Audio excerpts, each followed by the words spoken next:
My friends at Easy Cater are workplace catering pros, helping you find food for everything from daily employee meals to staff meetings and special events. Visit easycater.com/leaderassistant to find out more. Hi, this is Mimi Coiffait, and today's leadership quote comes from Simon Sinek. Every time you win, remember next time you could lose, and when you lose, remember next time you can win. The Leader Assistant podcast exists to encourage and challenge assistants to become confident, game-changing leader assistants. Howdy, friends. Thank you so much for listening. You can check out the show notes at leaderassistant.com/146. And before we dive in, I will share some information about today's sponsor. With Loop and Tie, giving great gifts is simple. Here's how it works. You choose a curated collection of stylish, artisan-made gifts at prices from $10 to $500 per gift. Then your recipients get to choose their own gift from the collection that you send. Go to loopandtie.com and use promo code Leader Assistant. That's all caps, 2 words, Leader Assistant, to get 20% off. And yes, they do ship internationally, so visit loopandtie.com and use the code Leader Assistant for 20% off. Just know that the discount code expires on December 31st. Hey friends, thanks for tuning in to the Leader Assistant podcast. It's your host, Jeremy Burrows, and today I'm very excited to be speaking with Mimi Coiffait. Mimi, how's it going? Good, all good, yes. Where are you in the world? At the minute, I'm actually in Liverpool, and it's a very grey, rainy day in Liverpool, very cold, but I'm here for an event at the moment, so exciting times. Awesome. And you've been in the professional sports industry for over 10 years or so, but why don't you, before we kind of get into your career as an assistant, why don't you tell us about your first job? What was your very first job? Oh gosh, that's taking it way back. So my first job, I actually started, I've always worked since I was a teenager. I started in the hospitality industry. So where I'm from, because it's a little bit out in the countryside, the first job that everyone tends to get will be at a pub or a hotel or something like that. So I worked at a hotel as a function waitress, doing silver service and lots of events on the weekends. And I think it's working in the hospitality industry. I feel like everyone should do a stint doing those kind of jobs, because the amount I learned about being customer facing and teamwork and the importance of processes as well. That was my first job a long time ago. Nice. And then how did you end up becoming an assistant? So when my first job from university, I ended up, that actually was as an assistant, purely by accident. So when I graduated, it was just coming off the back of the recession and the global recession, and it was a case of I needed to move home or I needed to find any job that I could find. So my first job was working as an assistant to a consultant psychiatrist in a hospital in Manchester. And that's something I didn't do for a particularly long time. After that, I went into sports, went into professional football, but then it all came full circle. And then when I did become an assistant, it was in the football industry when I became an assistant again. But several years later, so I went off and did operational and events type roles, and then I returned to it just off the back of, so I worked in professional football. I then moved and worked for a luxury car brand, and this was again an events and operations role. And then somebody actually recommended to me an assistant role that had come up at a football club, at a soccer club, I guess, if I need to translate it. So football club for us. Not American football. No, proper football, English football. So soccer at a soccer club in Manchester. And it wasn't necessarily something I'd actually thought about, because in football clubs, these type of roles never come up. So most of the leaders that you have in a football club, they'll have a PA who's been with them for a long time. So it's very rare that anything like this would ever come up. It's very rare that I would ever look for something like that, because you just don't see these roles. But when it was recommended to me, it was very much that they were looking for an assistant who had a strong background in sports, who understood events, who could understand the operations side of things, because they wanted someone who could be quite sort of hands-on in the role. A person who actually hired me in that role, he'd come from an operations background himself, so it was very much at the forefront of his mind that he wanted an assistant that understood that world. So when someone recommended that job to me, I sort of saw definitely the correlation with the different bits of experience that I had. And yeah, it was that particular team is one that I'd always wanted to work for, because of their values. They're very much a community club.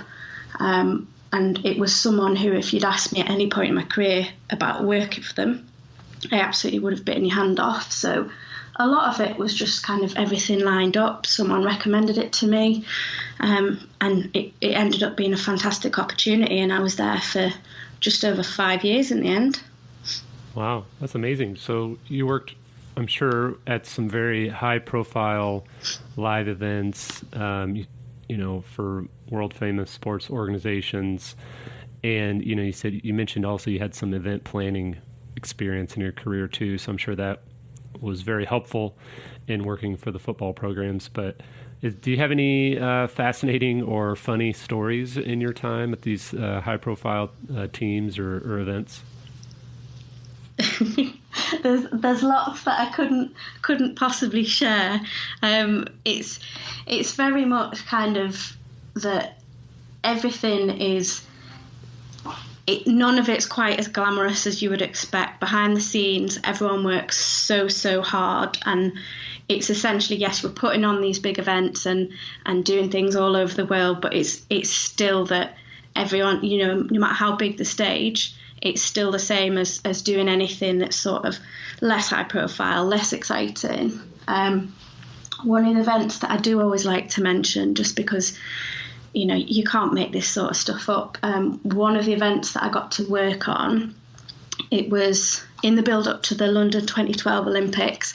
So the team that I was working for at the time, they were invited to come and put on an activation for some children in the local community. And there were lots of different organisations there.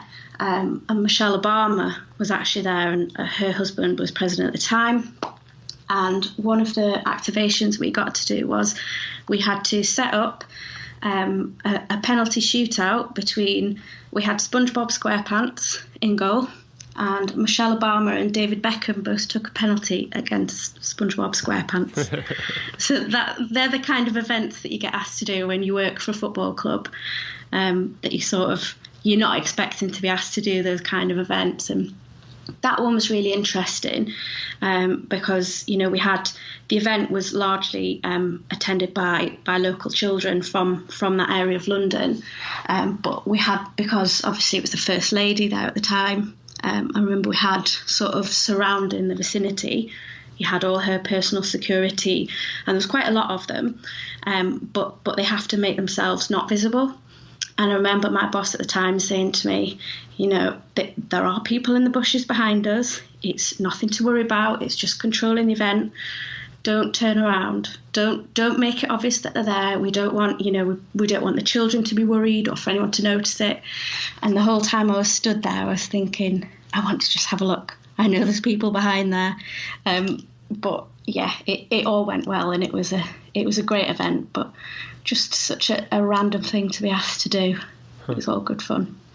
Awesome. Yeah, it's I like what you said about, it's not all glamour behind the scenes. I mean, it's similar to a small company in the middle of nowhere where the assistant's working hard with the executive and supporting the team. And it's all the same things. Yeah. All the same things. Yeah. So how did you stay authentic in a world that can sometimes have a lot of, show business and putting on a show and whatever? How did you kind of maintain that authenticity and balance? Because I know that it can be difficult at times, especially for someone like me who's an introvert. I, go to these events or speak at these conferences, and you got to kind of put on your extroverted hat and smile and be friendly and whatever. How did you handle that in that kind of world, high profile world? I think it's probably the same in professional sport as a lot of sort of high profile or just fast paced industries. It's very much about, to those who much is given, much is expected. You get to do these fantastic, engaging, challenging things, but you're found out very quickly if you're not just focusing on what it is that you have to do. Mm-hmm. So if you were, if people were trying to get into, being in this environment because they wanted to be around certain players or certain managers or certain personalities just to be seen there, or just to be there for the sort of hype, I think it would be obvious straight away. I think everybody has to be focused and working towards the same goals. And I think this is what I think is quite unique about football, so soccer.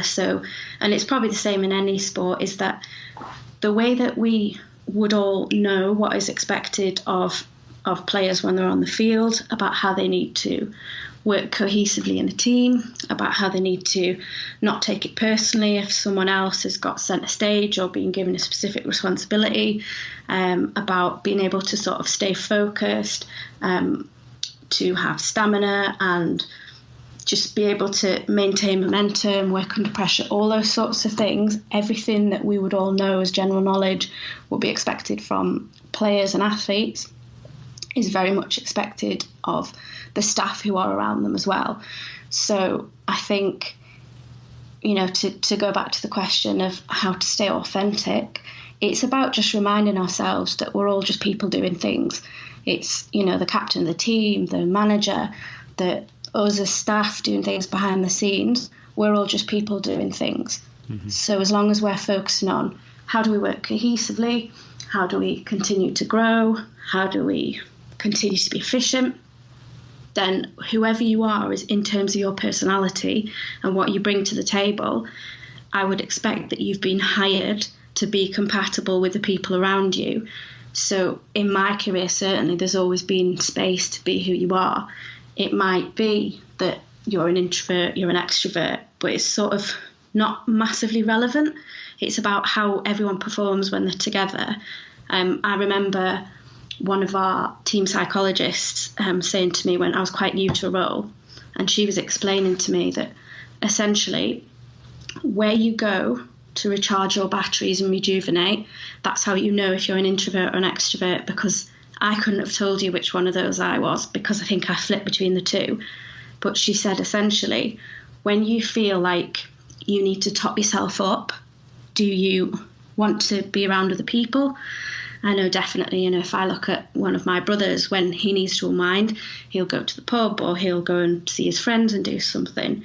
Whereas me personally, I know when I just need to recenter myself, that I want to be on my own and I need to just collect myself within my own shell.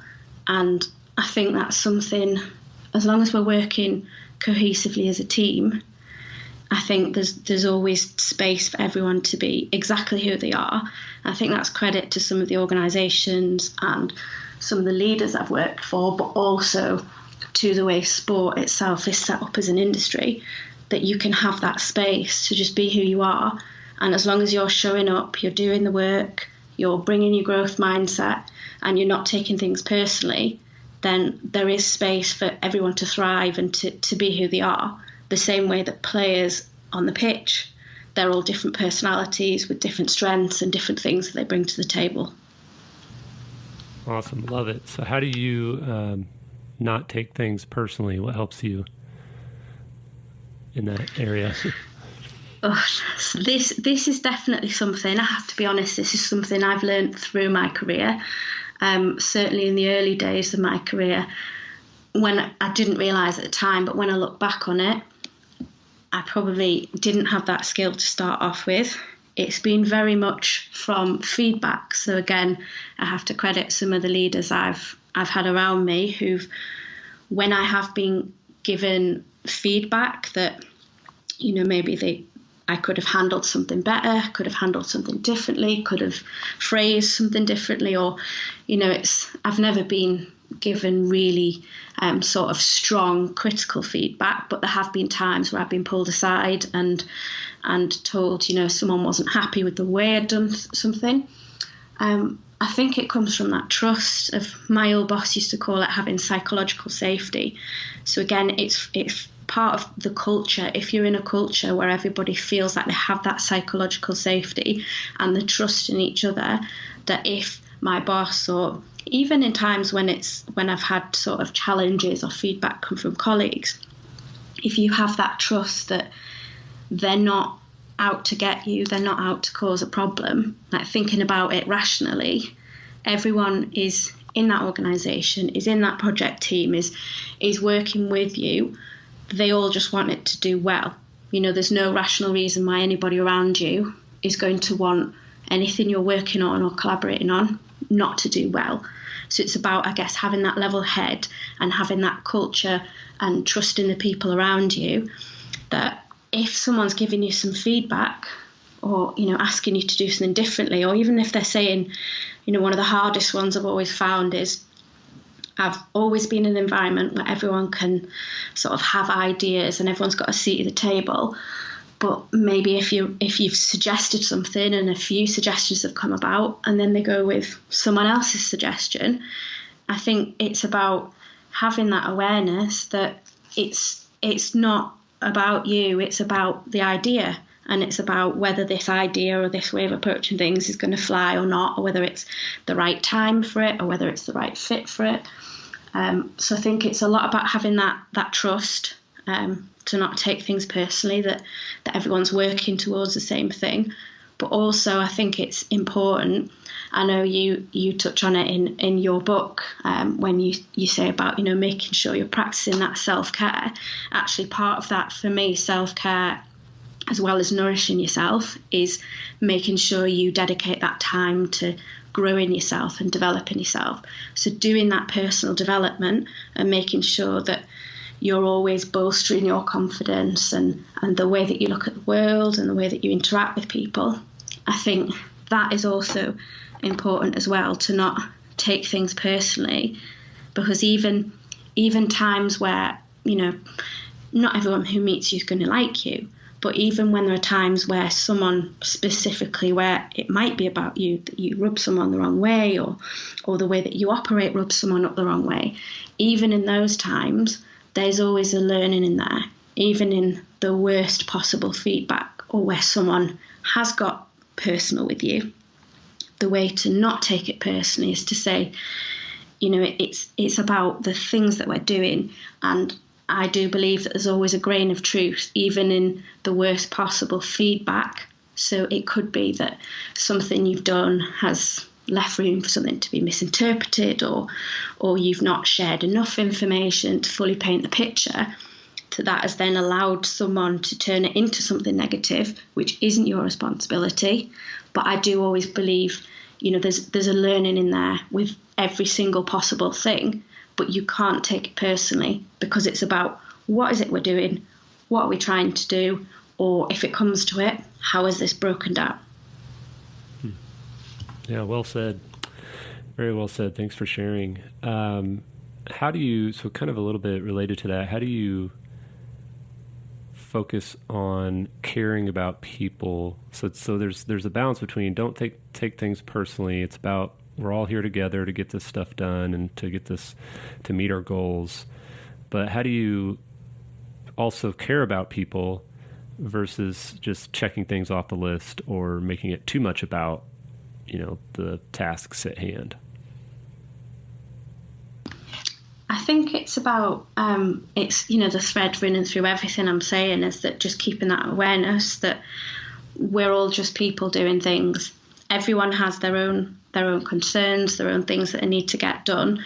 And sometimes it's on a practical level, it's just thinking about, okay, someone's asking for something from me, and looking at all the different things you have to do. Actually, on a practical level, sometimes all they might need from you is to say yes or no to something, or to give them a piece of information, and then they can get on with what they're doing.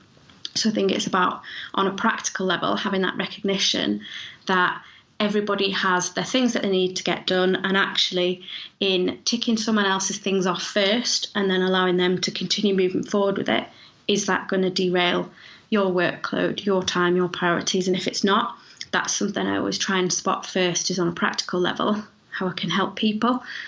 And then on a sort of more general level, I think just, again, understanding that there are human beings behind every request, behind every transaction. And always, I think as assistants, you're in that privileged position where, yes, you're able to sit on the shoulder of a leader and sort of have that strategic overview of where they're going and what they're trying to do. But also what you have that your leader might not necessarily have sight of is you have those interactions with your colleagues, with the people around you. You see the journeys that they go on, you see.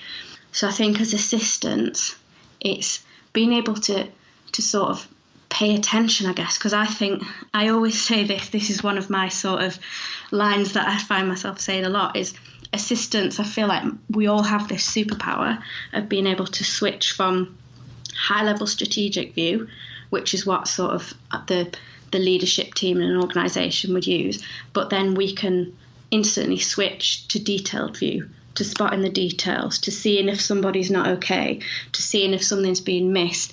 And I think in being able to do that with your colleagues around you, and not even necessarily revealing the sort of strategic high-level things that you know, but if you're aware of it, using that knowledge. So if you know that there's a change coming, or you know that a person's about to be asked to do something or work in a certain way, in your interactions with them, if you're aware of that, there are always little things you can do. There are always ideas or seeds that you can plant, and there's always sort of smaller touch points that you can have to be able to just keep an eye out for people.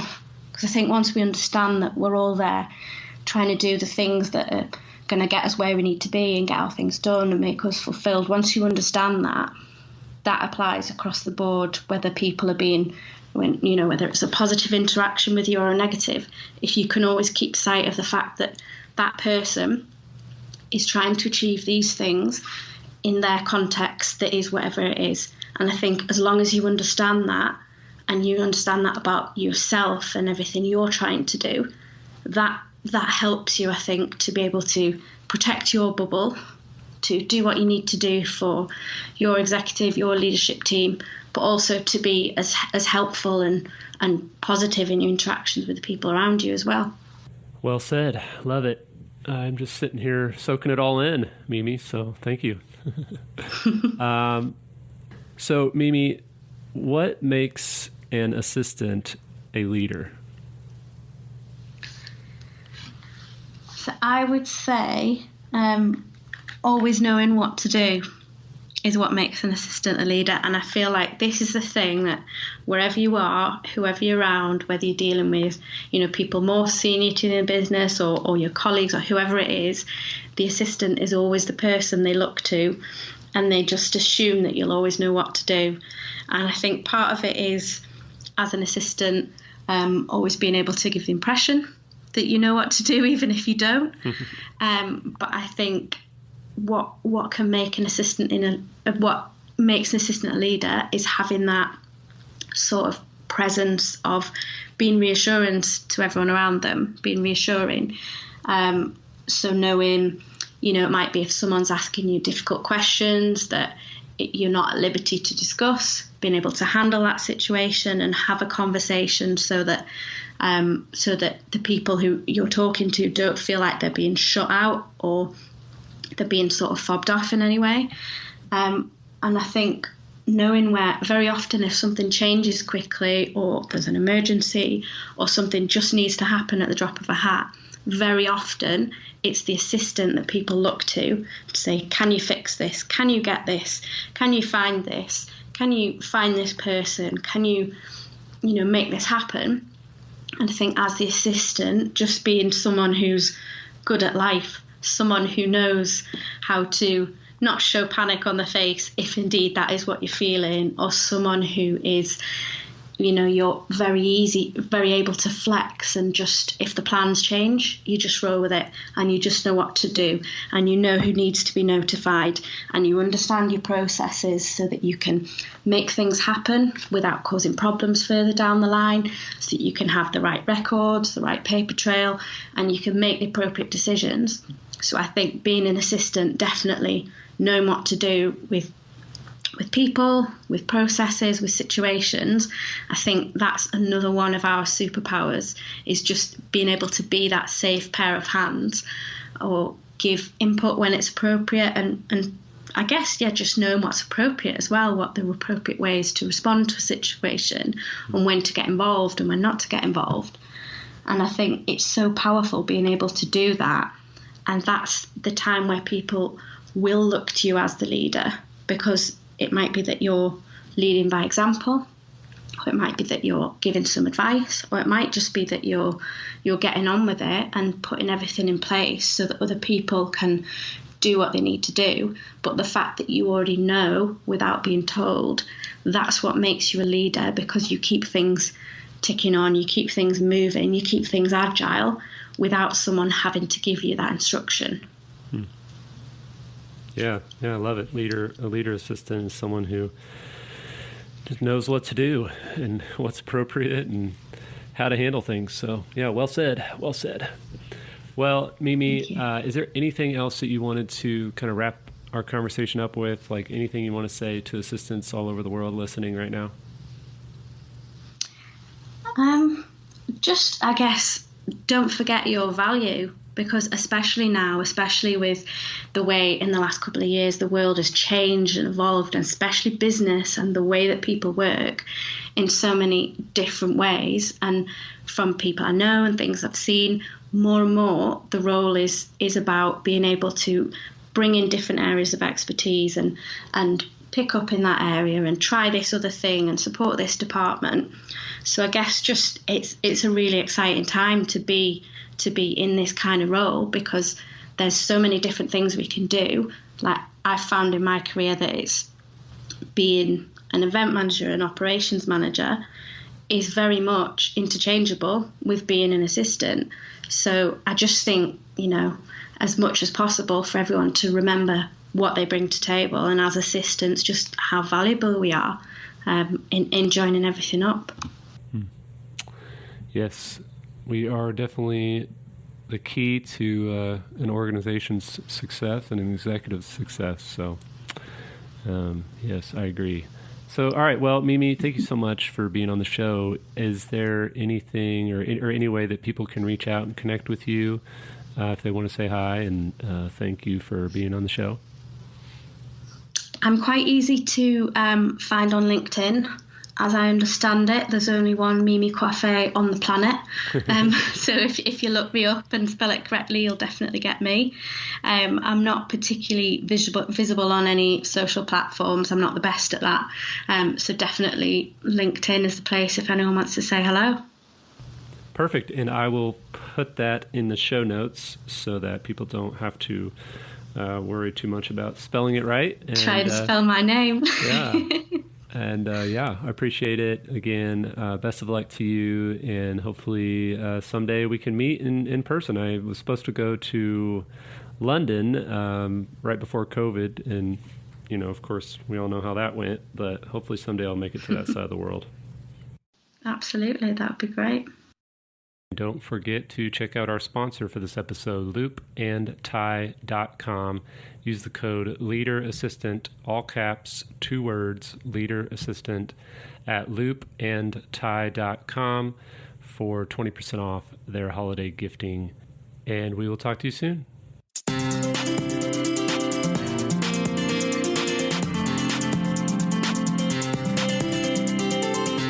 Please review on Apple Podcasts.